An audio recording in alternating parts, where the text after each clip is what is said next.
ये समाज की कथा है। समाज पर घटित होती हैं भागवत की सारी कथाएं। तो जो गज था उसको आज ग्राह ने यानी मगरमच्छ ने पकड़ दिया है। गज ने कहा छोटा है अभी, इसको क्या पता मैं बलशाली हूं। थोड़ा प्रयास किया नहीं छोड़ पाया, फिर प्रयास किया नहीं छूटा, फिर प्रयास किया नहीं छूटा, अब तो पूरी शक्ति लगा दी, नहीं बाहर आ पाया। परिवार से कहा अरे जरा मुझे खींचो। परिवार वालों ने भी प्रयास किया लेकिन नहीं छुड़ा पाया।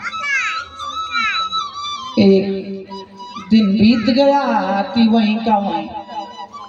दूसरा दिन फिर परिवार ने प्रयास किया, फिर नहीं छुड़ा पाए।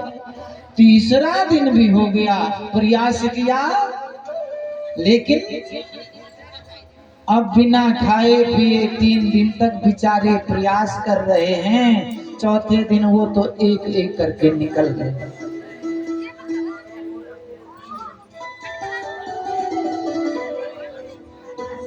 चौथे दिन क्या हुआ? परिवार के लोग एक एक करके निकल गए। अरे सज्जनों, जब तक बल रहता है, पराक्रम रहता है ना, माया रहती है, ताकत रहती है, सब आइए आइए आइए। और जब देखा ये काम का नहीं, एक दिन सेवा करेंगे, दूसरे दिन सेवा करेंगे और तीसरे दिन सेवा करेंगे, चौथे दिन कहेंगे महाराज हे भगवान कब तक। अब तो इससे अच्छा ये चला ही जाता। सेवा करने का भी समय होता है, 1 दिन 2 दिन महीना और कुछ दिन बाद ना अब ये तो चला ही जाता। यानी जब तक सामर्थ्य थी तब तक सबको चाहिए। जैसे ही विपदा में फंसे कोई किसी का नहीं, झूठे नाते हैं नातों का।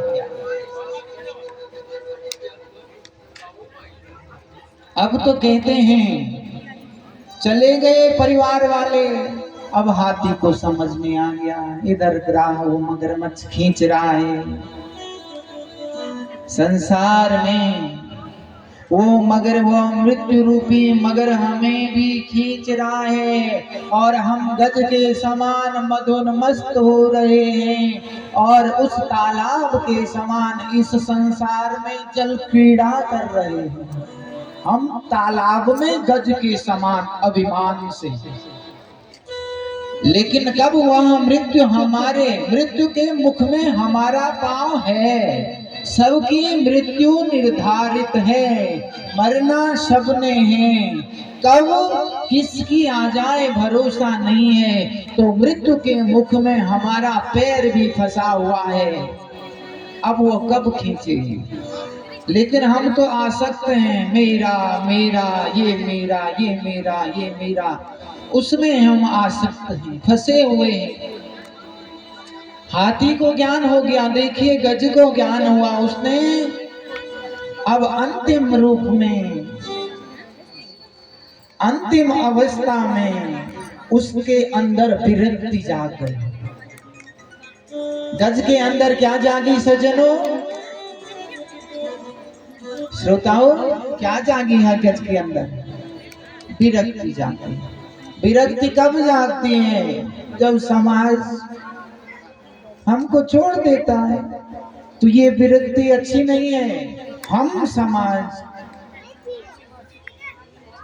की जो भावना है मेरा मेरा की, इस मेरे को छोड़ करके भगवान को ही अपना माने, ये भाव बनाए। गृहस्थ में रह करके भी सन्यासी का भाव बनाए तो अवश्य कल्याण होगा।